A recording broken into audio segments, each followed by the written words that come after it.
Morning all. എല്ലാവർക്കും സുഖമാണെന്ന് വിശ്വസിക്കുന്നു.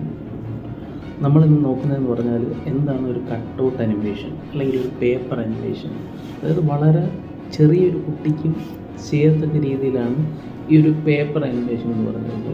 നമ്മളിന്ന് ഡിസ്കസ് ചെയ്യുന്നത് എന്താണ് ഒരു പേപ്പർ അനിമേഷനും അല്ലെങ്കിൽ ഒരു കട്ടൗട്ട് അനിമേഷനും അല്ലെങ്കിൽ ഒരു ക്ലേ വെച്ചിട്ട് ഒരു അനിമേഷൻ ചെയ്യുന്നത് എങ്ങനെയാണെന്നുള്ള കാര്യം നമ്മൾ ഇന്നത്തെ ക്ലാസ്സിൽ ഡിസ്കസ് ചെയ്യുന്നത്. സോ നമുക്ക് വീഡിയോയിലോട്ട് കിടക്കാം. നമ്മളീ കാണുന്നതാണ് കട്ടൗട്ട് അല്ലെങ്കിൽ പേപ്പർ കട്ടൗട്ട് അനിമേഷൻ എന്ന് പറഞ്ഞാൽ. ഇപ്പോൾ ഈ ഒരു ഒബ്ജക്റ്റ് കണ്ടോ, ഇതിങ്ങനെ മൂവ് ചെയ്യുന്നതാണ് നമ്മൾ പേപ്പർ കട്ടൗട്ട് അനിമേഷൻ. ഈ കാണുന്നതെന്ന് പറഞ്ഞാൽ സ്റ്റോറി ബോർഡാണ്.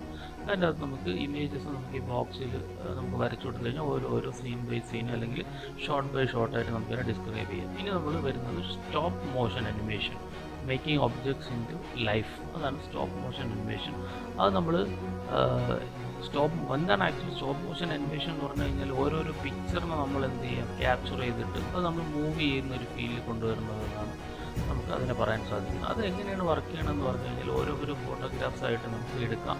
എന്നിട്ട് അതിന് പല പല പൊസിഷനിൽ വെച്ച് മൂവ് ചെയ്യുമ്പോൾ നമുക്ക് ആ ഒരു സ്റ്റോപ്പ് മോഷൻ നമുക്ക് കാണാൻ സാധിക്കും. അപ്പോൾ ഇതാണ് നമ്മൾ സ്റ്റോപ്പ് മോഷൻ എന്ന് പറയുന്നത്. ഓരോന്നും ഒരു ഒബ്ജക്റ്റിനെ കുറിച്ച് നമ്മൾ തിങ്ക് ചെയ്യുക. ആ ഒരു ഒബ്ജക്റ്റ് നമ്മൾ ഓരോരോ സ്റ്റോറി ബോർഡിൽ വരയ്ക്കുന്നു. ഒരു ഒബ്ജക്റ്റ് ഒരു സ്ഥലത്തിരിക്കുന്നു, വേറൊരു ഒബ്ജക്റ്റ് വേറൊരു സ്ഥലത്തിരിക്കുന്നു. അതൊരു പ്ലാനിങ്ങിനാണ് സ്റ്റോറി ബോർഡ് എന്ന് പറയുന്നത്. പിന്നെ അതിൻ്റെ പല വിവിധ തരത്തിലുള്ള ഫോട്ടോസ് എടുക്കുന്നു. ആ ഫോട്ടോസിനെല്ലാം നമ്മൾ കമ്പൈൻ ചെയ്തിട്ട് ഒരുമിച്ച് കമ്പയർ ചെയ്തിട്ട് പ്ലേ ചെയ്യുന്ന സമയത്ത് നമുക്ക് സ്റ്റോപ്പ് മോഷൻ അനിമേഷൻ കാണാൻ പറ്റും.